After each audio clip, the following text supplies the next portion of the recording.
चलिए, आज का टॉपिक है आवृत बीजियों में लैंगिक जनन, सेक्सुअल रिप्रोडक्शन इन एंजियोस्पर्म।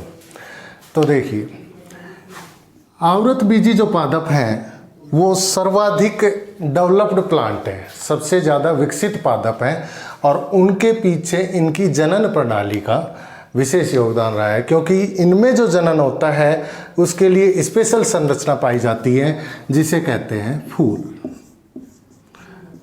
जबकि टेरिडोफाइट्स और जिम्नोस्पर्म, टेरिडोफाइटा और अनावृत बीजियों में फूल, ये जो फूल जो संरचना है ये नहीं पाई जाती है।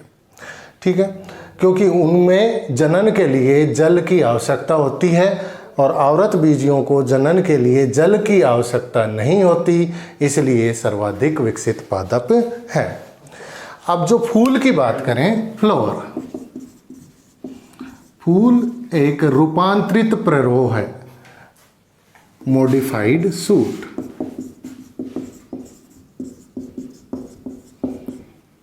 फ्लावर क्या है? मॉडिफाइड सूट, रूपांतरित प्ररोह। अब यहां बात आती है सूट या प्ररोह किसे कहेंगे।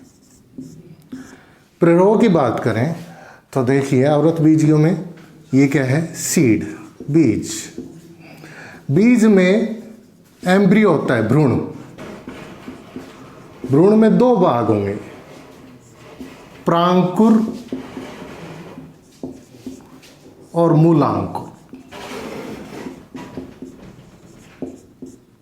जो प्रांकुर होता है इससे वायवीय भाग बनेगा, जैसे तना, शाखाएं, पत्तियां,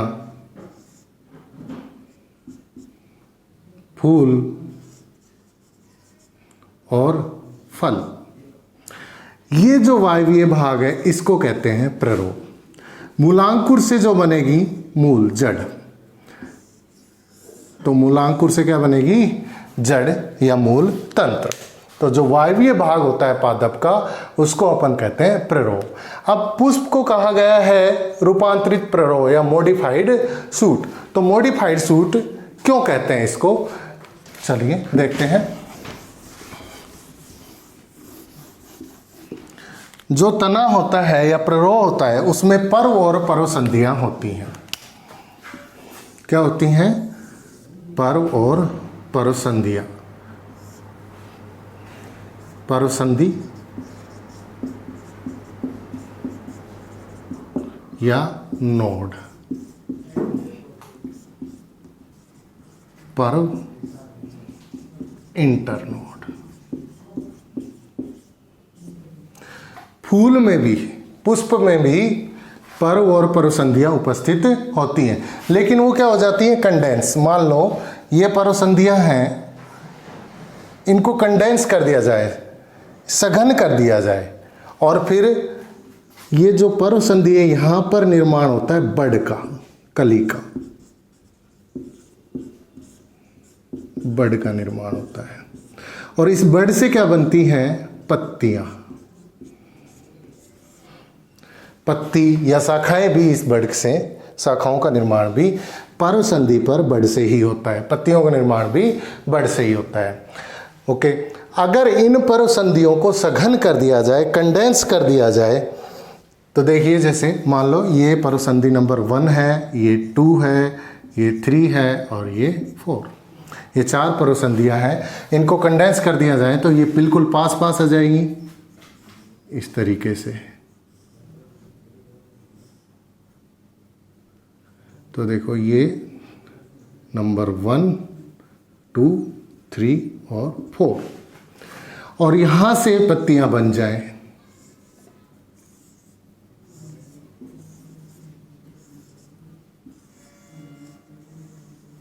इस तरीके से। तो ये एक तरीके से प्ररोह का रूपांतरण हो गया। सूट जो था वो मॉडिफाइड होकर किस में कन्वर्ट हो गया? फ्लावर में। इसीलिए फ्लावर को या पुष्प को बोलते हैं मॉडिफाइड सूट या रूपांतरित प्ररोह। इसमें पर्व और पर्वसंधियां कंडेंस होती हैं। तो मान लो ये जो नंबर 1, ये पहली जो पर्वसंधि थी, इससे जब सबसे बाहर का भाग होता है फूल का वो बनेगा कैलिक्स या बाह्य दल। अब नोड यहाँ भी लगेगी, जो स्टेम होता है वो गोलाकार होता है राउंड, तो या बेलनाकार जिसे कहें, तो उस पर नोड चारों तरफ लग सकती हैं। बड यहाँ भी लगेगी, यहाँ भी लगेगी। जो बड्स हैं, कलिकाएं हैं, वो चारों तरफ लग सकती हैं। तो यहाँ एक बड से एक पत्ती बनेगी, यहाँ दूसरी पत्ती, तीसरी पत्ती, और अगर ये पत्ती रूपांतरित होकर बाह्य दल बना लें, ठीक है, तो ये सब बाहर का जो सबसे बाहर का जो चक्र होता है पुष्प का, वो क्या कहलाएगा? कैलिक्स, बाह्य दल पुंज। कंप्लीट चक्र को कहेंगे बाह्य दल पुंज, और एक पत्ती जो बाह्य दल की होगी उसको कहेंगे बाह्य दल। ठीक है, इसके बाद मान लो ये नंबर 2 पे है, यहाँ भी बहुत सारी बर्ड्स होंगी, इससे भी लीव्स बनेंगी, पत्तियां बनेंगी, और इन पत्तियों से रूपांतरित होकर क्या बनेगी? कोरोला, दलपुंज, इनको कहेंगे दलपुंज। और सिंगल पत्ती उसको कहेंगे, या सिंगल कोरोला का जो दलपुंज का सिंगल यूनिट है उसको अपन कहेंगे दल, या फिर पेटल।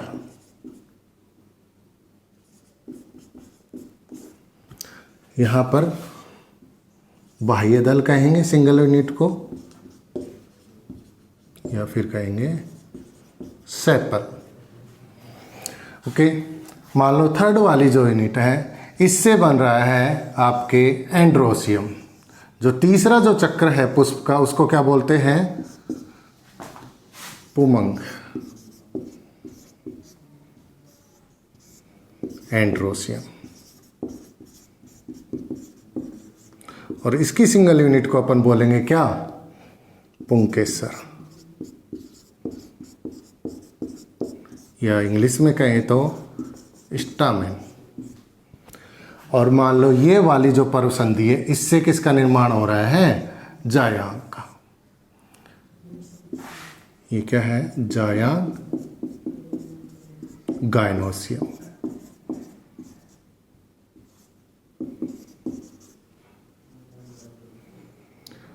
और इसकी सिंगल यूनिट को बोलेंगे कार्पल, या फिर कहें अंडप। ठीक है, और अब इन चारों को कंडेंस कर दिया जाए तो ये क्या बन जाएगा? Complete flower. ये कंप्लीट फ्लावर बन जाएगा। अब अपन स्ट्रक्चर देखते हैं फ्लावर की। फ्लावर की स्ट्रक्चर कैसे होती है?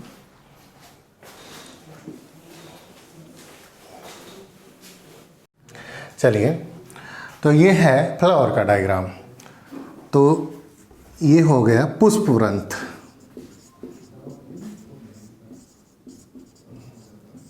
यह फ्लावर को ब्रांच से या स्टेम से जोड़कर रखता है पुष्पवृंत। ये पुष्पवृंत का जो आगे का भाग है, ये फूला हुआ होता है, इसको बोलते हैं पुष्पासन, थैलेमस। इसको क्या बोलेंगे? पुष्पासन। ठीक है, यहां सबसे बाहर कैलिक्स, बाह्य दलपुंज।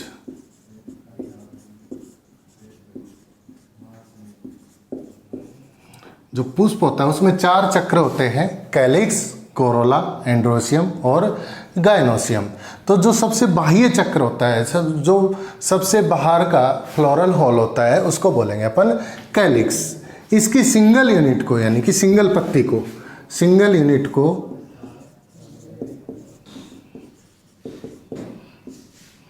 सेपल बोलेंगे, या फिर कहें दल। क्या बोलेंगे? दल। इसके बाद आएगा आपके कोरोला। कोरोला, जो कोरोला है, देखिए कैलिक्स जो होता है ये होता है ग्रीन इन कलर, ये हरे रंग का होता है। और इसका जो काम होता है कैलिक्स का, ये इस फ्लावर को प्रोटेक्शन प्रोवाइड करेगा। इसकी क्या करता है? रक्षा करता है एक तरीके से। तो कैलिक्स क्या करता है? प्रोटेक्शन फ्लावर की। ठीक है, अब बात करें कोरोला की, जो दूसरा चक्र है कोरोला। या फिर कहें दलपुंज।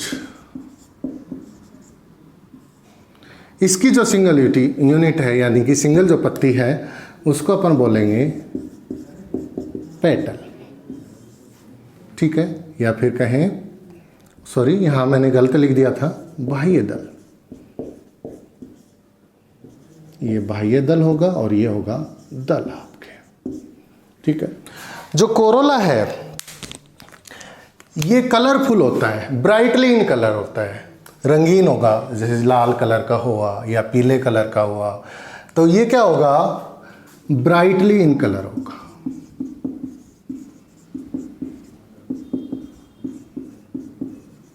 अब इसका काम क्या है, इसका काम है ये इंसेक्ट को अट्रैक्ट करेगा। भाई फूल पर इंसेक्ट आकर बैठते हैं तो वो क्या अट्रैक्ट होकर आते हैं, कौन अट्रैक्ट करेगा, कोरोला। क्यों, क्योंकि ये ब्राइटली इन कलर होता है, तो ये क्या करेगा, अट्रैक्ट करेगा इसको, इंसेक्ट को, कीटों को। ओके, इंसेक्ट्स को ये क्या करेगा, अट्रैक्ट करेगा।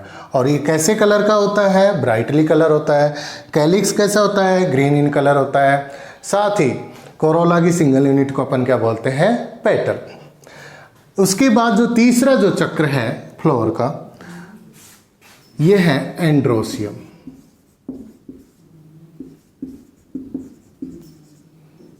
पुमंग। और पुमंग की ये जो एक यूनिट है, सिंगल यूनिट, यहां देखो बहुत सारे हैं, तो जो सिंगल यूनिट है इसको बोलते हैं अपन स्टामेन या फिर कहें पुंकेसर। ये जो पुंकेसर होता है ये भी 3 पार्ट में डिवाइड होता है। सबसे ऊपर परागकोश,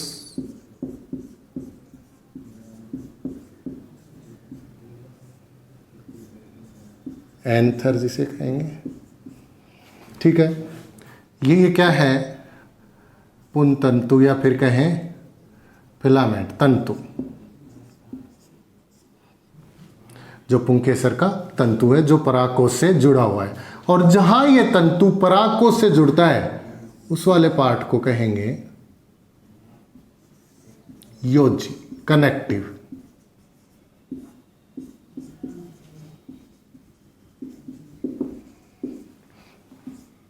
फिलामेंट। तो जो पुंकेसर है उसके कितने पार्ट हो गए, 3 हो गए। कौन कौन से, एंथर, परागकोश, कनेक्टिव,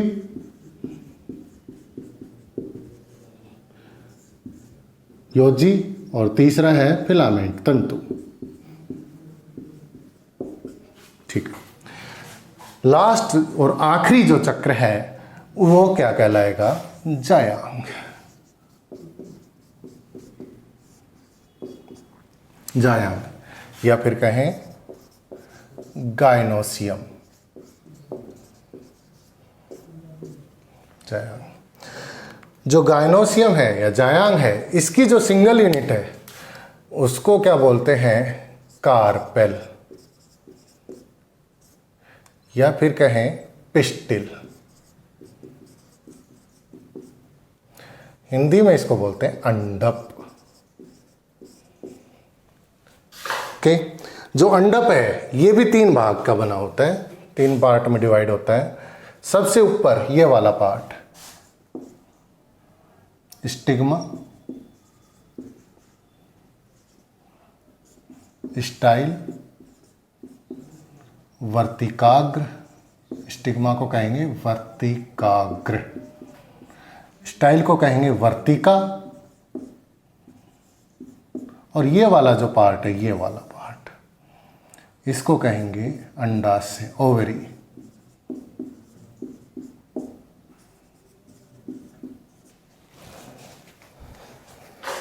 ठीक है, तो जो अंडप है यहां पर एक से ज्यादा अंडप होते हैं, उसको क्या कहेंगे अपन, गायनोसियम। सिंगल यूनिट को कहेंगे कार्पेल या पिस्टिल या अंडप।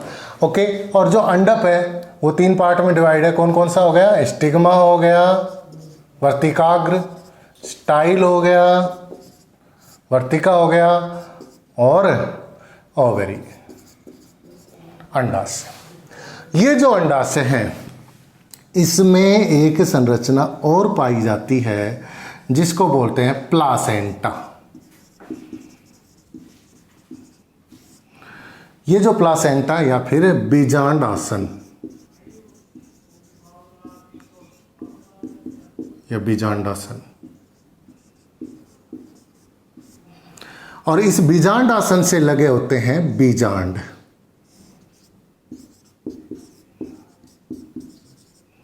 या फिर कहें ओव्यूल। बीजांडासन से क्या लगे होंगे? बीजांड या ओव्यूल। ठीक है। और ये बीजांड बाद में जब फ्लावर से फ्रूट का फॉर्मेशन होता है तो ये बीजांड कन्वर्ट हो जाते हैं बीज में, सीड में, और जो ओवरी भाग या अंडाशय वाला जो भाग है ये वाला भाग कन्वर्ट हो जाता है आपके फ्रूट में, और बाकी सभी भाग क्या हो जाते हैं? डिस्ट्रॉय हो जाते हैं, नष्ट हो जाते हैं। ये थी आपकी पुष्प की संरचना। अगला जो टॉपिक है वो अपन पढ़ेंगे क्या? पुमंग। Thank you.